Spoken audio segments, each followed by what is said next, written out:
Praise the Lord. आप सबों को जय मसीह की। एक बार फिर परमेश्वर के वचन को लेकर के मैं आप लोगों के बीच में आई हूं। आज के हमारे मनन का विषय है आत्मिक ट्रंक कॉल। आप में से कितने लोग ट्रंक कॉल के विषय में जानते हैं?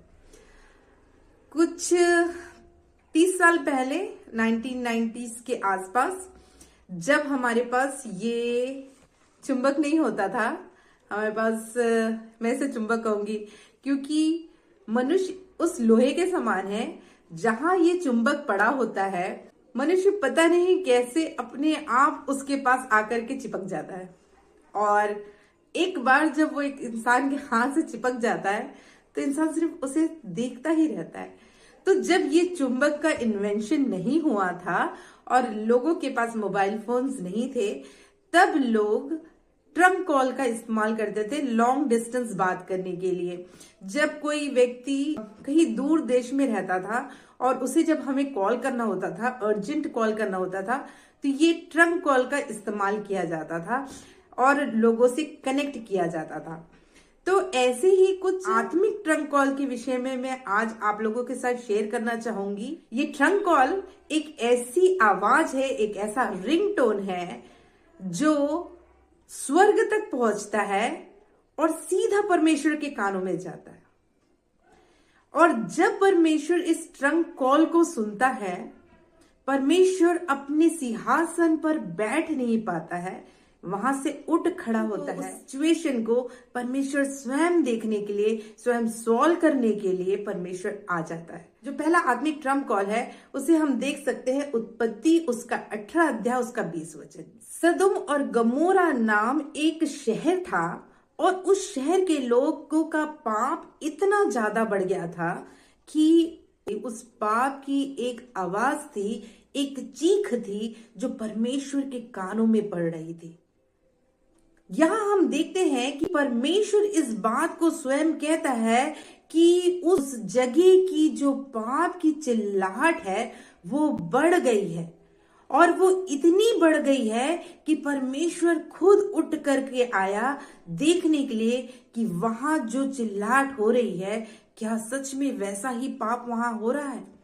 और हम देखते हैं कि पाप की एक आवाज होती है, चाहे वो पाप मनुष्य कितनी भी शांति से करे, कितनी भी चुप करके करे, कितनी भी बंद दरवाजों के पीछे करे, कहीं आइलैंड में जाकर के करे, अगर एक मनुष्य कितनी भी शांति के साथ उस पाप को, उस गलत काम को, उस बुरी चीज को कर रहा होगा, परमेश्वर का वचन कहता है कि उस पाप की एक आवाज होती है, और वो आवाज एक चीख, एक चिल्लाहट के समान होती है जो परमेश्वर के कानों में जाकर के पड़ी। और जब उसकी चिल्लाहट परमेश्वर के कानों में पड़ी थी, एक ध्यान देने वाली बात यहाँ पर परमेश्वर का वचन कहता है, पाप की चिल्लाहट बढ़ गई है।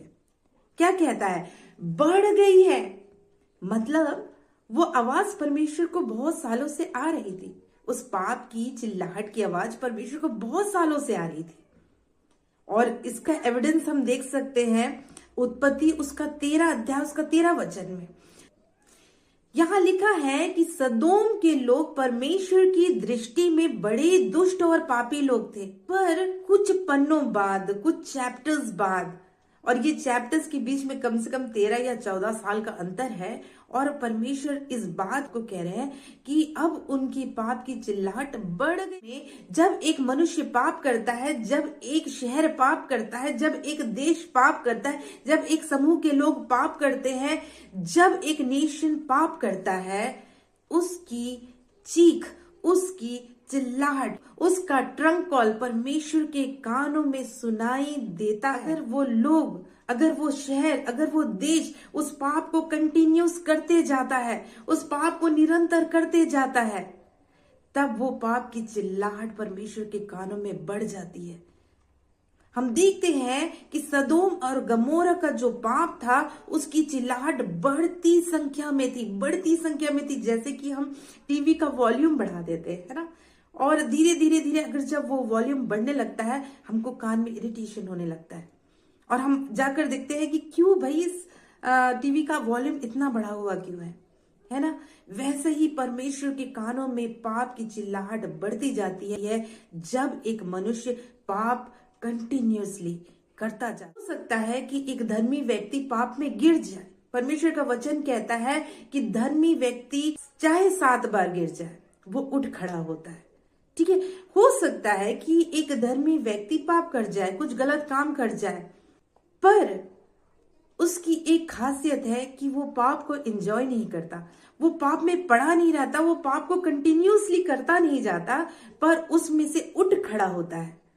पर दुष्ट व्यक्ति पाप को एंजॉय करता है, वो पाप को कंटिन्यूअसली करता जाता है, और जब वो पाप को कंटिन्यूअसली करता जाता है वो उसकी उस पाप की चिल्लाहट परमेश्वर के कान में बढ़ती जाती है। और जब उस परमेश्वर के कान में वो पाप की चिल्लाहट बढ़ती जाती है, जैसे सदोम और गमोरा के लोगों की पाप की चिल्लाहट बढ़ी, परमेश्वर स्वयं मनुष्य के रूप में आए। अगर हम 19 अध्याय पढ़ते हैं तो 3 मनुष्य अब्राहम के पास आए थे, और परमेश्वर स्वयं मनुष्य का रूप धारण करके वो इस पृथ्वी पर आया और देखने के लिए कि सदोम और गमोरा में जो पाप हो रहे हैं, क्या वो सच में वैसे ही है, क्या वो सच में उतने ही गंभीर है। संसार में प्रभु यीशु मसीह मनुष्य का रूप धारण करके आ गए पाप के कारण, ताकि जो व्यक्ति विश्वास करे उसे उस पाप से प्रभु यीशु मसीह अपने लहू के द्वारा उद्धार। हम दूसरे आत्मिक ट्रंकॉल के विषय में देखते हैं, जो हम पा सकते हैं उत्पत्ति उसका 4 अध्याय और उसका 10वां वचन। परमेश्वर कैन से इस बात को कहता है कि ये तूने क्या किया है, ये तूने क्या किया है कि तेरा भाई का लहू उस भूमि पर से चिल्लाकर मेरी दुहाई दे रहा है। जो दूसरा आत्मिक ट्रंक कॉल है, जो परमेश्वर के कानों में आवाज चिल्लाहट बन करके जाती है,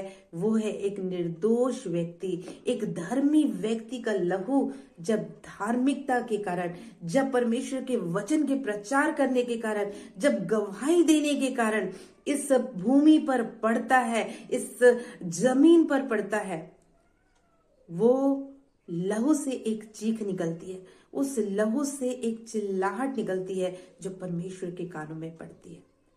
हम देखते हैं कि जब हाबिल को कैन ने जलन के कारण से, अपनी ईर्ष्या के कारण से उसे मर्डर कर दिया था। आप उस कहानी को पढ़ेंगे तो ऐसा लगता है कि कुछ भी नहीं हुआ, हाबिल मर गया और बस सब कुछ नॉर्मल हो गया। कैन की जिंदगी अपने आप चलने लगी, परमेश्वर ने उसे श्राप दे दिया और बस उसका लाइफ कंटिन्यू हो गया।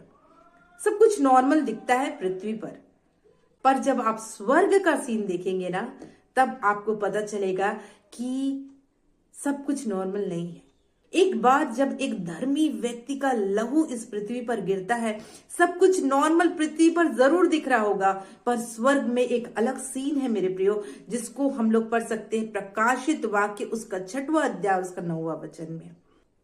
हम इस बात को यहां देखते हैं कि केवल हाबिल का लहू नहीं, पर वो हर एक व्यक्ति down through the centuries, down through the history, हर एक व्यक्ति जो प्रभु यीशु मसीह के नाम से, जो परमेश्वर के नाम से, जो धार्मिकता के नाम से, जो वचन के नाम से, जो यीशु मसीह की गवाही देने के नाम से जिनका वध हुआ, जिनका मर्डर हुआ, जिनकी मृत्यु हुई, जिनका लहू बहाया गया, वो सारा लहू आज भी स्वर्ग में बड़ी ऊंची आवाज से पुकार करके परमेश्वर को दुहाई दे। परमेश्वर तू हमारा न्याय कब करेगा, तू कब हमारा न्याय करेगा। इस पृथ्वी के लोगों ने जिसने हमें मारा है, उसका न्याय आप कब लेंगे।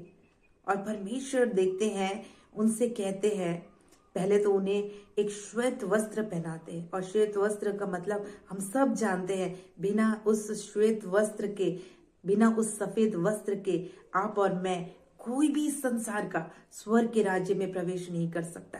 वो सफेद वस्त्र प्रभु यीशु के लहू के द्वारा आप क्षमा होता है, और उस सफेद वस्त्र के कारण ही, उस व्हाइट रोब के कारण ही आप और मैं स्वर्ग के अंदर में प्रवेश कर सकते हैं। और यहाँ पर हम देखते हैं कि उन्हें एक व्हाइट रोब पहनाया जा रहा है, और परमेश्वर उनसे कहते हैं कुछ समय और रुक जाओ, न्याय होगा।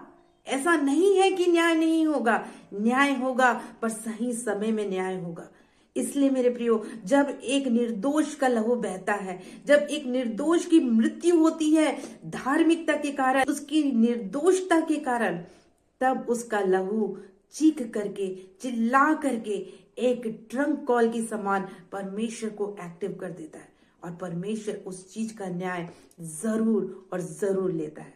सीखेंगे तीसरी आत्मिक ट्रंक कॉल क्या है, इसे हम देख सकते हैं निर्गमन उसका 2 अध्याय 23 से लेकर 24 वचन में। यहाँ पर ऐसा लिखा है, लोग लंबी लंबी सांसें भर के, आहें भर भर के, चिल्ला करके, पुकार करके परमेश्वर को दुहाई दे रहे हैं। जब मैं इस मूवी को वॉच कर रही थी, एक्सोडस मूवी को वॉच कर रही थी, और मैं देख रही थी कि किस प्रकार से इजरायली वहां पर दिख रहे थे। और जब मैं इस मूवी को देख रही थी और मैं सोच रही थी कि कोई बोल नहीं सकता है कि ये लोग परमेश्वर के लोग हैं। उनके कपड़े गंदे, मैले फटे, एक स्लेव के समान, एक दास के समान वहां पर मिस्रियों के बीच में सारा दुख उठा रहे हैं, तकलीफ उठा रहे हैं, लेबर के समान काम कर रहे हैं, उन पर कोड़े चल रहे हैं, उनके पास खाने के लिए नहीं, उनके बच्चे भी लेबर के काम कर रहे हैं। और देखने से कोई बोल नहीं सकता कि वे परमेश्वर के स्पेशल लोग हैं, वे परमेश्वर की ट्रेजर्ड पोजीशन है, वे परमेश्वर के खास लोग हैं। उसे देख करके कोई नहीं कह सकता है उस बात को।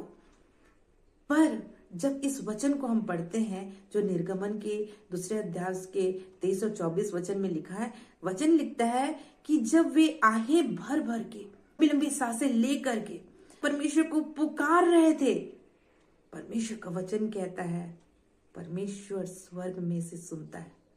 परमेश्वर उनकी पुकार को सुन करके एक्टिव हो जाता है। एक ऐसा स्पिरिचुअल ट्रंक कॉल है मेरे प्रियो, जिसको परमेश्वर कभी नहीं इग्नोर करता। वो है परमेश्वर के लोगों का आंसू, वो परमेश्वर के लोगों की आहें भर भर के रोने की आवाज कभी परमेश्वर इग्नोर नहीं कर सकता। हमारे पॉल पिल्ले अंकल बाइबल कॉलेज के हमेशा इस बात को कहते थे, when nothing works try tears. जब कुछ भी काम ना करे तो आंसुओं को एक बार ट्राई करके देखिए।